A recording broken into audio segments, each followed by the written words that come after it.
Good afternoon guys, welcome back to my new vlog. फिर से एक नया व्लॉग में आपका स्वागत है। तो यार आपका व्लॉगर फिर से एक दफ़ा आपके सामने है। आज की व्लॉग में बिल्कुल भी ज्ञान वाली बात नहीं करूँगा, सीधी सी बात है। यार होता है क्या, जब हम अपने कॉलेज में एडमिशन ले रहे होते हैं या फिर लेने वाले होते हैं, हमें 75% का जो ये पंगा होता है ना, ये समझ में नहीं आ रहा होता है क्या कि जब मैं अपने कॉमेंट्स खोलता हूँ, यहाँ पे मैक्सिमम जितने भी मेरे को कॉमेंट्स आते हैं वो सिर्फ यही आता है, यार भैया जब मैं कॉलेज में एडमिशन ले रहा हूँ या फिर मैं अपने कॉलेज में रेगुलर जा रहा हूँ तो यहाँ पे 75% के पंगे पड़े हुए हैं। मैं कॉलेज जाता हूं, मैं अपने मेन एक्चुअल स्किल पर वर्क नहीं कर पा रहा हूं, तो क्या मैं अपने 75% के साथ में अपने स्किल पर वर्क कर सकता हूं? या फिर आने वाले सेक्टर में कॉर्पोरेट में एक्चुअली होता क्या है? यार आपका व्लॉगर जो है ना, कुछ दिन पहले कॉलेज में था, आपने भी देखा, और अभी भी कॉलेज का ही थोड़ा हिंस समझ में आ रहा होता है मुझे, बिकॉज अभी ही कॉलेज से पास करा हूं। और ये सारी जितनी भी चीज़ें हैं ना, 75% का अटेंडेंस, 75% अटेंडेंस हो, या फिर हमें जो बोला जाता है कि यार असाइनमेंट करो, एग्जाम्स के प्रिपरेशन, ये सारी चीज़ें वही है जो आपके लाइफ में हो रही होगी, वो सेम मेरे लाइफ में हुई थी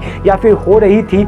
और अभी मैं एडमिशन MCA में लिया हूँ तो वो सारी चीज़ें वहाँ पर भी रिपीट हो। लेकिन यार अगर मैं ये कहूँ कि अपने कॉलेज के 75% के पंगे को आप भूल कर आप अपने उसके साथ में कुछ चीज़ें अगर सीखते हो अपने कॉलेज लाइफ में, जो कि शायद आने वाले वक्त में आपके लाइफ में बहुत ज़्यादा इंपॉर्टेंट रखने वाला है, तो वो 3 चीज़ें मैं आपको बताने वाला हूँ, 3 सब्जेक्ट जो कि अगर आप सीख लेते तो शायद मेरे हिसाब ज़्यादा पंगा नहीं होने वाला है। होता है क्या यार, मैं भी जब कॉलेज में था तो गाइड करने वाले बहुत कम लोग हुआ करते, खासकर IT सेक्टर वाले जो भी बंदे मिलते थे वो मैक्सिमम BTech के मिलते थे, BCA वाले कोई नहीं मिलते थे। तो मुझे लगता था यार BCA का कोई ऐसा बंदा जो कि एक्चुअली में BCA करने के बाद वहाँ पर फिट है और वो सारी चीज़ें मुझे बता रहा हो तो मुझे बहुत ज़्यादा ग्रेट फील होता था।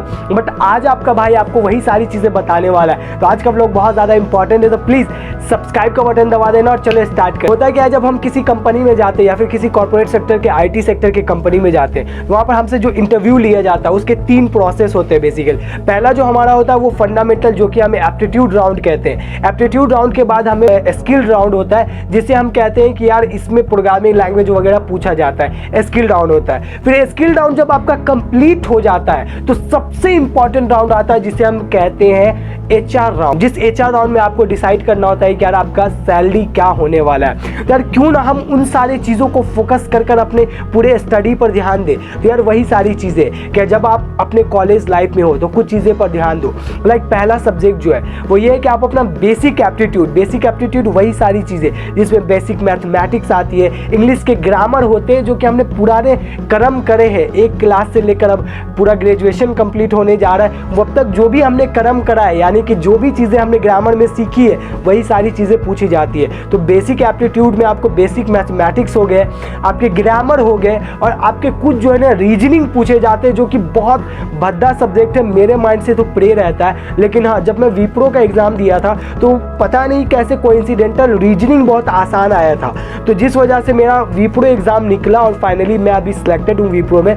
बट उस पर कभी और बात, बेसिक एप्टीट्यूड आपने सीख लिया है, तब आप मूव करो एक प्रोग्रामिंग लैंग्वेज में। मैं तो कहता हूँ शुरू में आप C ही सीख लो, ज़्यादा चीज़ों पर ग्रैब करने की जरूरत नहीं है। आप कॉलेज में C होता है, C++, Java, Python, .NET, JSP, JavaScript, .NET, VB.NET होता है, PHP होता है, Laravel, यार इतनी सारी चीज़ें आ जाती है ये 3 से 4 सालों में कि यार पूरा माइंड कंफ्यूज हो जाता है। तो ऐसे में माइंड कंफ्यूज ना हो उसके लिए हम ये कर सकते हैं कि कोई एक प्रोग्रामिंग लैंग्वेज से 2 प्रोग्रामिंग लैंग्वेज को तगड़ा कमांड करे। अब जब मैं इंटरव्यू दिया था तो वहाँ पर मुझे इनहेरिटेंस पूछा गया था। मैंने अपने सारे दोस्तों से पूछा तो सबसे किसी से इनहेरिटेंस पूछा, किसी से प्रोग्रामिंग के क्वेश्चन ही नहीं पूछे, किसी से नॉर्मल क्वेश्चन पूछा। तो कहने का मतलब है यार कि प्रोग्रामिंग का एक लैंग्वेज अगर आपको पता है सही से तो आपको ज़रूरत नहीं है चारों तरफ घूमने की।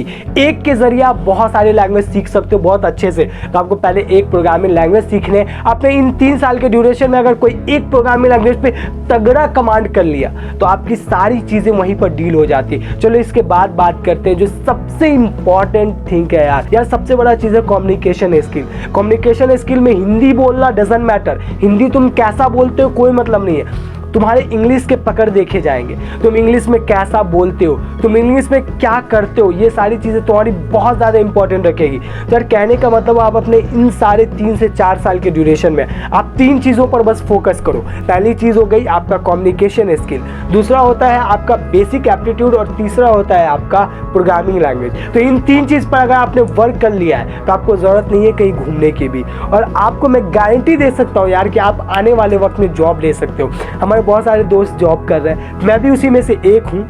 बट फिलहाल मैंने जॉब छोड़ा है, एमसीए कर रहा हूँ, उस पर भी एक दिन बात करेंगे।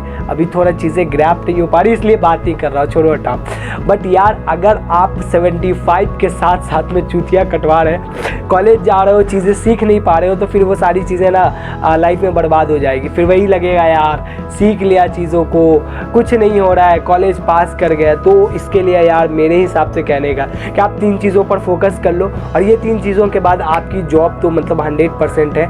और वो जो आप सोचोगे यार 20 लाख के पैकेज, 40 लाख के पैकेज, तो उसके लिए आपको 75% अटेंडेंस के साथ जो है ना अपने लाइफ का बहुत ही इंपॉर्टेंट पार्ट को खोना पड़ेगा। वो है मस्ती वस्ती को खोकर आपको 100% टाइम देना पड़ेगा।